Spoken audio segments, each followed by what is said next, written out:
Hi, and welcome back to Haven Within, Stronger Minds, Better Futures, the podcast where we break down mental health one real conversation at a time. I'm Stiti Santosh, a 10th grade student at Valencia High School, and this is part of my Girl Scout Gold Award project. Mental health is personal, and I've seen its impacts in my school, in my community, and in the lives of my peers. That's why Haven Within exists, to create a space where we can talk honestly about stress, struggles, and what it actually takes to feel okay. Today, I'm so excited to welcome back someone you may remember from a previous episode, Dr. Katie Moore. She's a licensed psychologist who specializes in trauma and LGBTQIA+ affirming care with a subspecialty in neurodivergent affirming care. Dr. Moore's practice also provides comprehensive psychological testing for things like ADHD and autism and serves as a training ground for student clinicians. In addition to running her private practice, she supervises at a nonprofit that offers low-cost therapy to those who might not otherwise be able to access it. Her work is grounded in social justice and accessibility, and she's been featured in major outlets like Forbes, Time Magazine, Psych Central, and more. Dr. Moore, thank you for coming back and joining me again, and it's so great to have you here on Haven Within. Absolutely, it's great to be back. So, trauma is a word that we hear a lot, but not everyone really talks about what it means, and especially when it comes to teens. Sometimes trauma comes from something big like abuse or a major loss, but other times it can come from things that seem invisible to others, like bullying, neglect, growing up in a high-pressure environment, or even just never feeling emotionally safe. And the truth is that trauma doesn't look the same for everyone. On this episode of Haven Within, Stronger Minds, Better Futures, we're opening up a conversation about what trauma really is and how it affects teen mental health and how we can begin to heal from it. Dr. Moore, thank you so much again for coming back to talk with us about such an important topic. Absolutely, I'm glad to be here. So I wanted to start with, what kinds of experiences do you think can be considered like traumatic for teens? Yeah, so lots of experiences. We have we kind of call it like a big T and a little t trauma, right? So big T trauma is the things that like everybody would look at and be like, yeah, that's obviously traumatic. So a big car accident, being attacked, something like that, right? Like those are like, yeah, obviously that's trauma, right? And then there's the little t trauma, like a parent who's really, really demanding on like your homework, which may make you feel like you're not good enough, right? Or relational stress with people that's, again, making you feel like you're not good enough, or like the relationship might always be at risk. Those kinds of things would be like the little t trauma. So the big T trauma would be like abuse, big accidents, something like that, right? Little t trauma is going to be the little things that over time become really traumatic because they're kind of just like chipping away at you a little bit at a time, right? Those are the ones that people kind of minimize, or they'll tell themselves like, oh, I haven't experienced trauma. And then you get into it in therapy and you're like, oh, actually you've experienced like years of trauma, right? So it's important to notice both the big T and the little t traumas. I've never heard of that, but that sounds really helpful to differentiate. Yeah. The next question is, how does trauma show up differently in teenagers than in adults?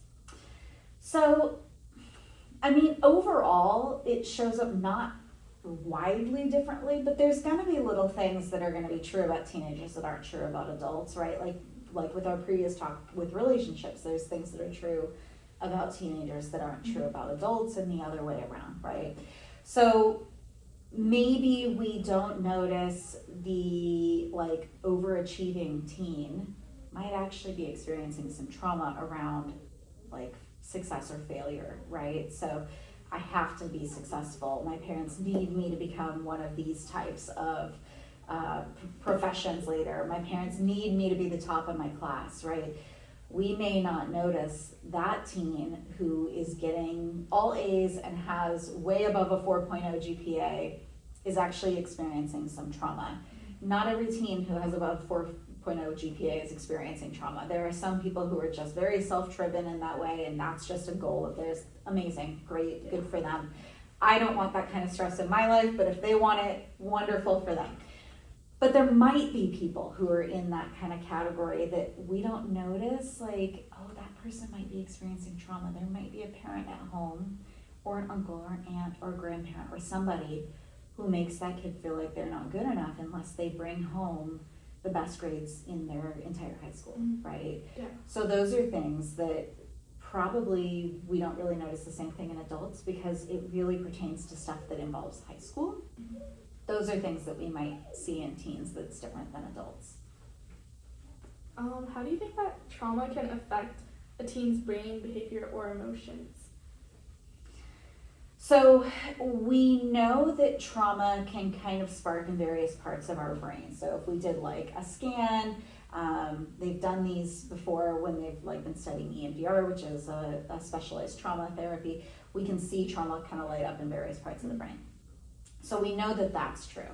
I'm sorry, I'm going to need you to repeat the other part of that question. Yeah, I said, how can it affect a teen's brain, behavior, or emotions? Okay, so the brain, that's the piece of it. So behavior, they may be more closed off, or they may be the opposite of that. So we might have somebody who's like, I don't ever want a relationship with anybody ever. I'm going to be a loner because if I'm a loner, nobody can hurt me, right? Or we might see somebody who's kind of, you know, not really taking time to check if people are safe before they form attachments with them. So it can be, I don't want to be hurt, so I'm going to isolate, or it can be, I've already been hurt by pretty much everybody who's ever been in my life, so I don't really know how to tell if people are safe or not, so I'm going to just go with anybody, right? So we can kind of see the polar opposite of that. We might see people be more defensive or be more angry, get angry quicker than we would normally expect them to. We can also see symptoms that look a lot like ADHD. So when I have people come in and they want testing for ADHD, if I know that there's a trauma history, I'll always screen for it if there's trauma, because we have those little T's that sometimes we convince ourselves we haven't had any, and we have. So I always screen for trauma if somebody is wanting testing for ADHD, because some of the symptoms look identical. So for example, the inattentiveness that we might see with ADHD might be somebody kind of like zoning out because of their trauma, right? So we might have these kind of like, almost like a daydream, but like a daydream that nobody would ever want, right? Where we're kind of like dissociated, right? So that can look really similar. Hypervigilance, which is something that we might have if we've had trauma, because we're looking around to kind of see like, okay, am I safe? So for example, if somebody drops a pencil, we might look to see, what was that noise? Is somebody coming at me with a pencil? If somebody walks in the door, we might instinctually like turn around and look at the door real quick, right? So that's something we might do with trauma, because it's a way for us to look around to make sure we're safe. It's also something we might do with ADHD because of inattentiveness. Because, oh, there's a noise. What was that noise? I need to look at see what that was. Oh, there's somebody coming in. I wonder who that was. I'm kind of distracted, right? So it looks like identical, but the reason for the behavior is very different. So the reason behavior might be ADHD or might be trauma. So there's the things like the relational parts that we're going to see in behaviors, and then there's also these other parts where it might look like somebody has like, you know, really unresolved ADHD or ADHD that they're having a hard time coping with in class, but it's actually not ADHD at all, it's actually trauma. And for the behavior part, I wanted to say that I know a lot of people in like high school who they open up really quickly, and a lot of people just think that, oh, they're really friendly, but like I think if anybody out there is like listening to this podcast and they can relate to that, maybe you should try and just see for like try to find those like big T's and little T's in your life maybe, and go from there. Because I know a lot of people, they think it's just normal, but maybe you need to go check that out just to make sure like that you're okay, like, and that your mental health is intact. I'm actually really glad you brought that up, because that is something that is like a really common behavior that people have even into adulthood, where, you know, you'll meet somebody, I think we've all met somebody who's done this, and maybe we've done it ourselves at some point, where we meet somebody and like by the end of the first hour we know them, we know like all their trauma history, we know everything bad that's ever happened to them in their whole life, and we're like, wow, they're like really open. And they're probably also on their end thinking like, I'm an open book, I'm just really open. But what their brain is trying to do most of the time is to process through that. So we're trying to kind of desensitize. So what our brain will start to do is it starts to think, okay, well, if I say this enough, it'll just be a thing. So it won't be a thing that hurts me. It'll just be like this thing that we talk about. It's just a thing. It doesn't hurt anymore. So our brain will try to make us do that over and over again. And essentially what it's trying to do is give us therapy without going to therapy. So that's not the most healthy way to go about it. You will probably eventually desensitize, but unfortunately, you're probably not going to have a lot of close friendships because the people who are going to stick around are probably people who are taking advantage of you being open in that way. And people with good boundaries probably aren't going to stick around that long when we're doing that. So we end up with these like really unhealthy relationships, but our trauma's processed, so we're feeling fine about that, but now we're left with these really unhealthy relationships. So if we instead just go to therapy, if we notice that we're somebody who does that, it might be a good sign to go to therapy because you can process through that with your therapist instead of with these relationships, and then you can have healthy boundaries in the relationships and have really good relationships and still heal your trauma in therapy. Yeah, and I wanted to ask you, just in addition to that, do you think a lot of people, they just like open up to people like that so easily because they're trying to like look for someone to like rant to about their like trauma? So maybe, but I think really what it probably is that desensitization thing, right? So if I tell you about this once, it stings a lot and I'm afraid to tell you, but if everything was okay at the end of me telling you, then maybe everything will be okay at the end of me telling somebody else and I'll tell them. And eventually it doesn't feel like as big of a sting, right? So imagine like if you had something you were feeling a little bit ashamed of, right? And you go and you tell somebody who you feel like you can trust, and they're like, oh my gosh, that's so normal, everybody does that, it's fine. Probably the next time you're like, okay, maybe everybody does, like maybe it is okay. Let me try it again, right? Let me see if it happens again and somebody tells me everything's okay, right? So now I'm gonna tell the second person. Now the second person is like, yeah, that's like totally, it's fine. We all do it. We all been through it, right? Oh, okay, now 2 people have told me it's okay. So maybe it's okay. So I'm gonna tell a third person, right? And I'm gonna keep searching for that until I finally convince myself that it's fine. So that might be something where it's not a trauma way of doing it. It's like this is an embarrassing thing about me way of doing it, but we kind of do the same thing with trauma. I think it's easier to understand how we desensitize when it's something that's like just like a little embarrassing thing than it is with trauma, and it takes a lot longer to desensitize from trauma. But essentially our brain is going through that same process, and our brain has convinced itself that if I just do this enough, my trauma won't hurt me anymore. It'll just be a fact. And it does work, but we ruin our relationships when we do it. So going to therapy is way more efficient. Yeah. Takes way less time than doing that. And we get to keep healthy relationships, so way better way to do it. Yeah. Okay, what are some common signs that a teen is struggling with some unprocessed trauma?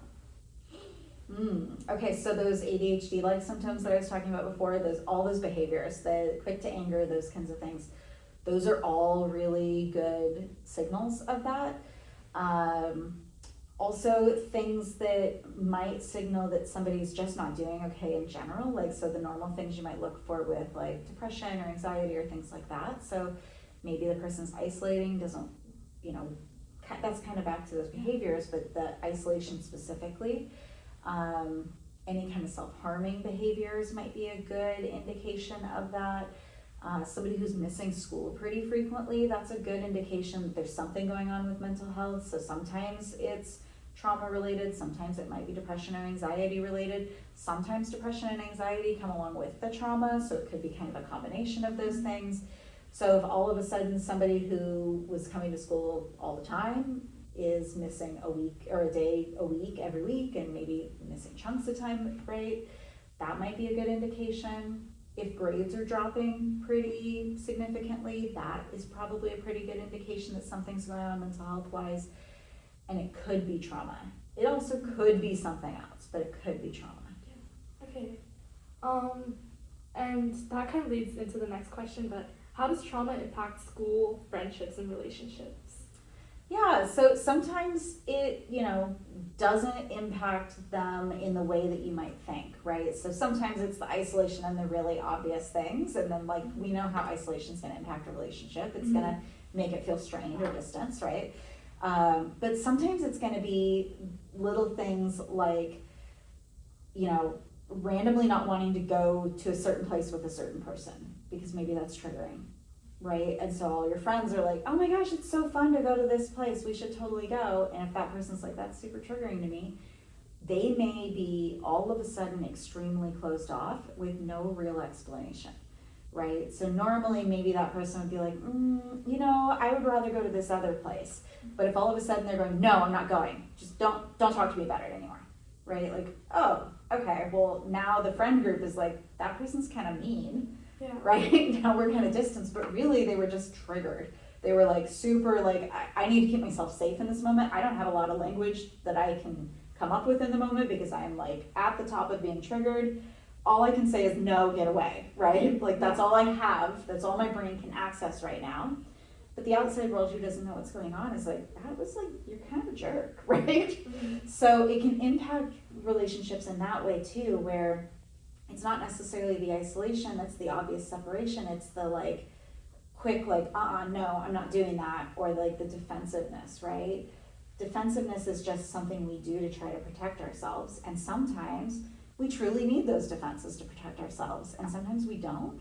And so when they come up in situations where other people don't see why we actually need that defense, but we do, and that communication is not had, it might impact your relationships. Yeah, that sounds like a really important thing because, as you said, like, it might just be different. Like, one person might think of it in some way, and then another person might take it the wrong way. Mm-hmm. So, yeah. I think, that's why, like, people need to understand and, like, be aware that, like, if you need therapy, that's okay. Yeah. Like, you just need to talk it out. You need to be able to, like, get over that and, like, have someone who can help you get over that. Well, and I think getting over it is, like, a hard thing, too, because there are some things we won't get over, right? There are some things that just will be with us forever. And so making peace with it or finding a way to kind of like process through it. There are some things that we will be able to like get over, right? Like a bad breakup, we're probably going to get over that eventually. But like something really, really bad happened to me. I witnessed something really, really scary and now I'm afraid all the time. I'm probably not going to get over that. I'm going to find a way to like make peace with that and cope with it, right? Right, yeah. So the next question is, what is the difference between acute, chronic, and complex trauma? Okay, so acute trauma is like the thing happened, it just happened, it's a one-time thing. Like that's an acute trauma. Acute, sometimes people think of it as being little. It doesn't necessarily mean little with trauma. It just means like it's a thing, it happened once, and that's it, right? So I was in a really terrible car accident. And now I'm afraid to drive again. But I was just in one really terrible car accident, right? That's an acute trauma. Chronic trauma is the same trauma happening over and over again. So we see this a lot in like relational trauma, right? There are some people who, because of their particular life experience, they might have non-relational trauma that's chronic, or like abuse can be a chronic trauma, right? It's happening over and over again. But we see it very frequently with relational trauma. So it's the same kind of trauma that just happens multiple times, right? And then complex trauma is different kinds of trauma. So maybe I was in a car accident and that's a really big trauma for me and I'm really, really scared to get in the car and drive again. And also I was in an abusive relationship at the time. So now I have two types of trauma, right? Or maybe not even at the time. Maybe I was in an abusive relationship and I have not healed from that yet, and it was 5 years ago, but I'm still not okay. And then I was in a car accident before I healed from the first trauma. That's complex trauma. Okay, thank you for defining that. Yeah. The next question is, how did things like bullying, family issues, or things like online harassment become traumatic for people, especially teens? Because I know those are like pretty big issues in today's world. Yeah, I think they're almost immediately traumatic for people. I mean, unless we're somebody who really doesn't take it in at all, which is hard to do. Yeah.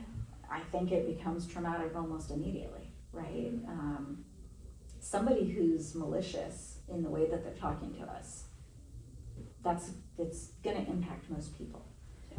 You know, sometimes we're going to hear something and we're going to be like, used to be, you know what you're talking about, it's fine, whatever, I'm moving on, right? But that I don't think is what happens most frequently. Yeah. I think most frequently people, they pick out the thing that we're already self-conscious about, and then they point it out to us, right? And that's rough, and that's gonna cause some trauma. Now, is that trauma gonna last your whole life? Maybe not, right?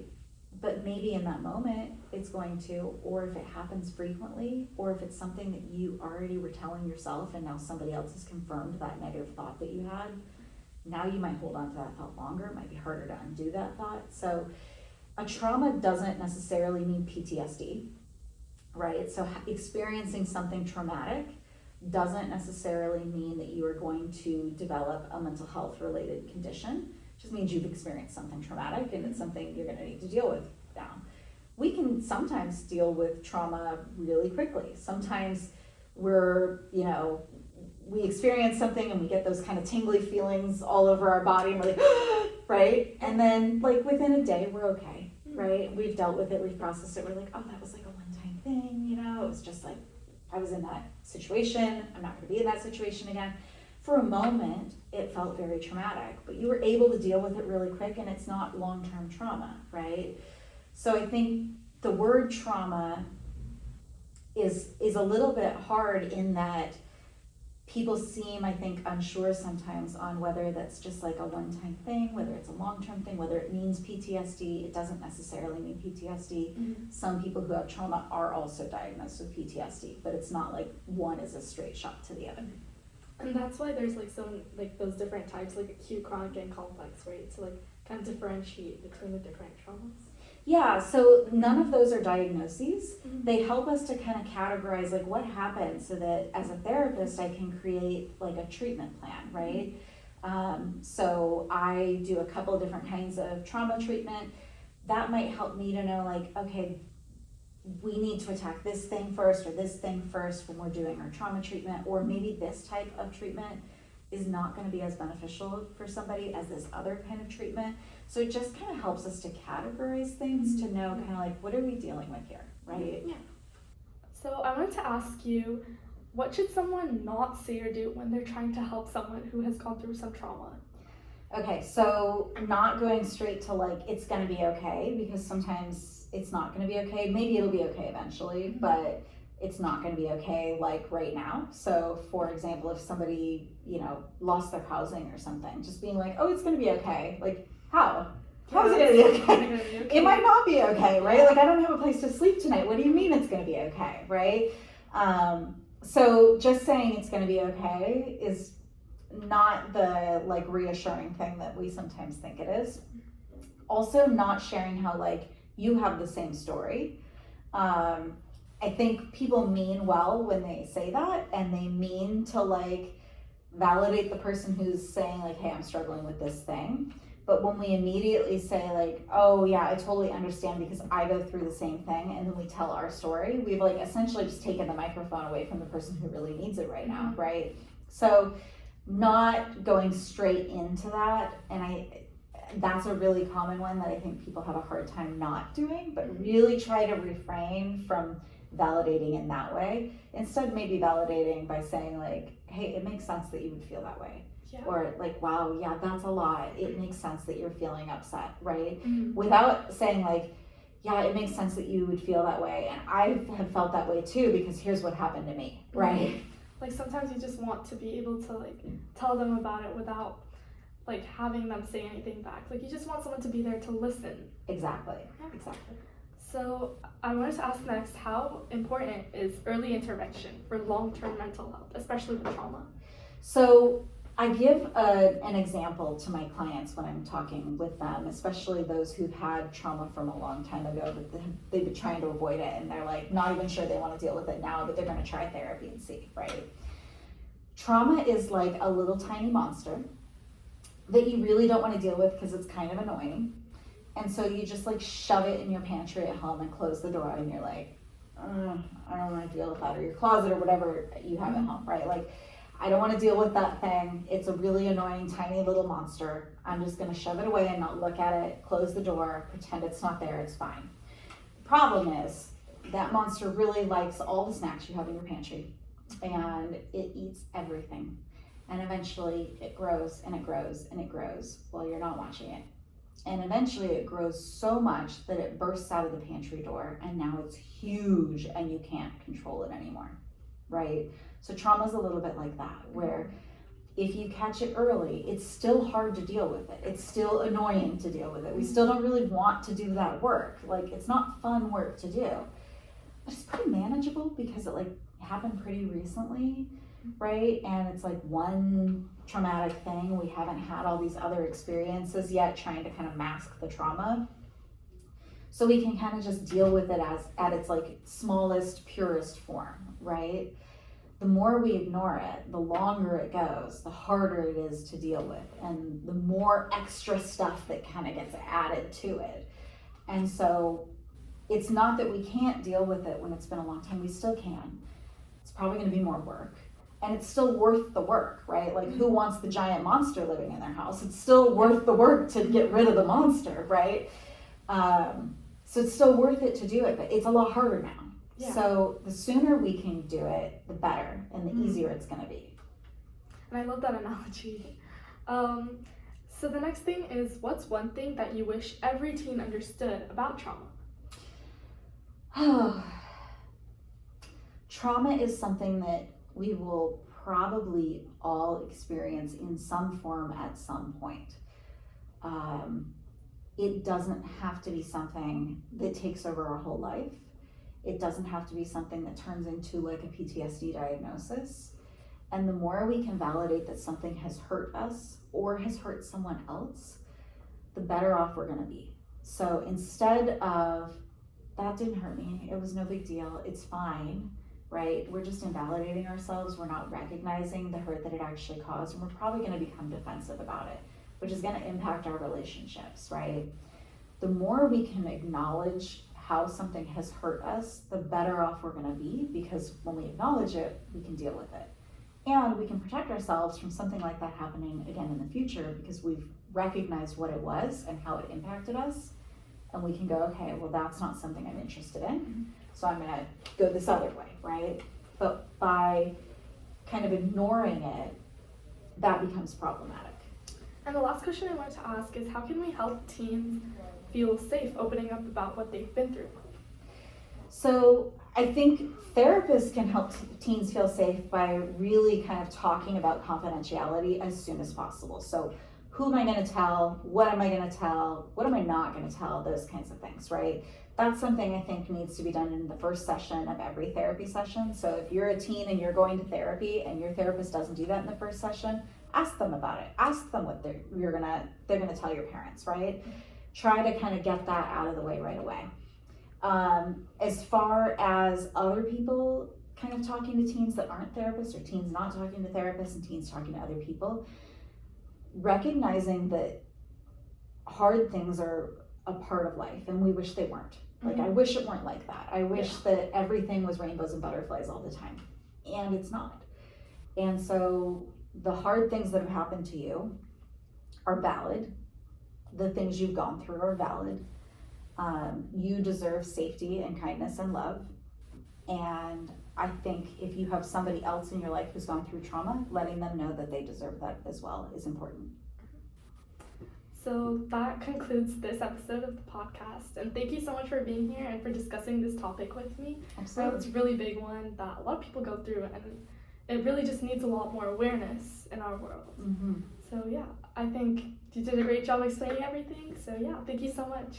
Thank you for having me.